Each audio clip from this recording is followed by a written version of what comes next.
সেদিন সকালবেলায় আমরা একটু টুকটাক বাড়িতে খেয়ে বেরিয়ে পড়েছিলাম কিছু কেনাকাটার উদ্দেশ্যে। তো কেনাকাটা তো হবে, দুপুর গড়িয়ে গিয়েছিল, তাই প্রচণ্ড খিদে পাওয়ায় চলে গিয়েছিলাম বারবিকিউ নেশনে। হ্যাঁ, এখানে আমার প্রথম আসা, আমি আগে আসিনি, ওর বাবা খেয়েছিল তো আমাদের নিয়ে এসেছিল। কিন্তু ওখানে যাওয়ার পর এত সুন্দর অ্যাম্বিয়েন্সটা খুব ভালো লেগেছিল আমাদের।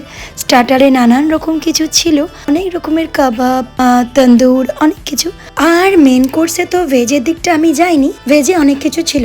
আমি নিয়েছিলাম বাসন্তী পোলাও, একটু চিকেন কষা, একটু মাটন কষা, আর ছিল আমার ফেভারিট চিকেন বিরিয়ানি। ওরা এসে রুটিটাও দিয়ে গিয়েছিল। এই সমস্ত নিয়ে সব শেষে বাঙালি একটু মাছ তো ট্রাই করবই। এখানে ডেজার্টে অনেক রকমের মিষ্টি ছিল, আর গাজরের হালুয়া থেকে শুরু করে নানান রকমের মাফিন, পুডিং, অনেক কিছু, সঙ্গে কাস্টার্ডও ছিল। আর তারপর আমরা একটু ট্রাই করলাম কুলফি আর আইসক্রিম।